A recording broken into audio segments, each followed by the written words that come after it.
designed the Trooper, we knew that we wanted somebody who really touched on that fantasy of playing the Stormtrooper, of playing the Clone Trooper, but we also knew that that was kind of a limited box, and we wanted to expand that because, let's face it, Stormtroopers die a lot. That's what they exist to do. We wanted somebody bigger and more heroic than that.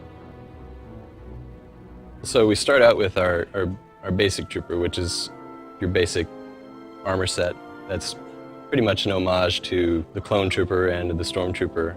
And then we go both directions with it. We take it down to kind of what the Rebel troopers and the Rebel soldiers, like you see on the Tantive 4, you see them on the Hoth Trooper of the Republic, the guys with the backpacks and the goggles.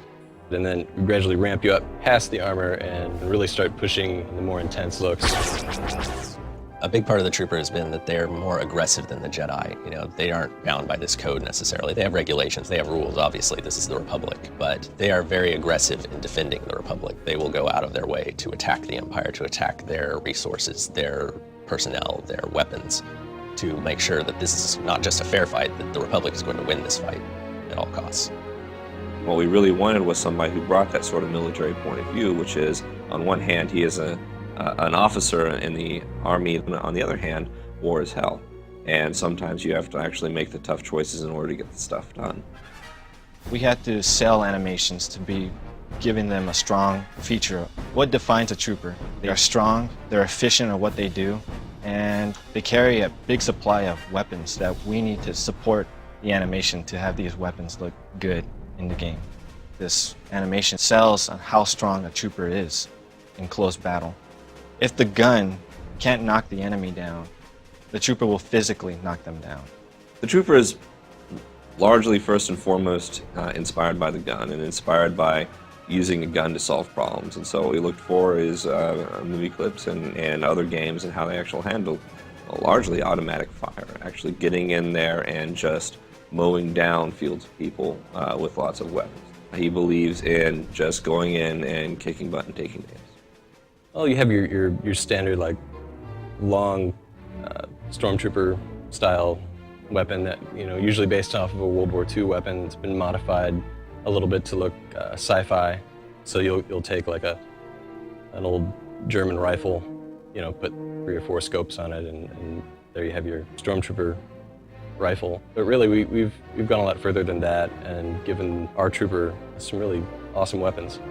Technology is obviously a big part of who the Trooper is and how the Trooper does his job. You've got this advanced armor with lots of special features, you've got advanced weaponry, and you need all of this to really operate the way that Special Forces troopers operate. Without a lot of support, without a lot of backup, all they have is their equipment, and they need to be able to rely on that to get them through. Designers spend a amount of time doing research on finding out what combat style is best fit for a particular class. They take those ideas and deliver it to animations for us to give it life. We'll test it out using motion capture and just basic hand key animations and put it in a game with programming help. When we go in to get our motion capture, we have a good idea of how it's all going to play out, what we need, what kind of data we need to get. So we tell them to hold the weapon and interrogate someone. So I'll be the guy that they're interrogating. He'll tell me, hey, where are the droids at? Where are the droids? Well, I don't know. Show me where the droids are at. One of the funnest things that we did during a motion capture was get a prop gun. And you can see that he's struggling, like this is heavy. But that was perfect because it shows how heavy something can be.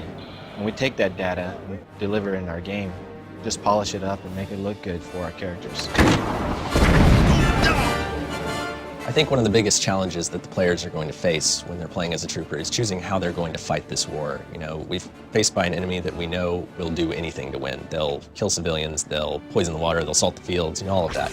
There's nothing they'll hesitate to do. And when you as a player are faced with this enemy, you have to choose, are you going to fight fire with fire? Are you going to use their tactics against them to win this war? Or are you going to try to take the high road and risk losing everything? If people were asking me what class they should play in the Old Republic, I would have to say don't underestimate the Trooper, because it's just so satisfying to go in and all guns blazing, to go in and clear a room with grenades, clear a room with firebombs and sticky grenades, and get the stuff done through just superior firepower.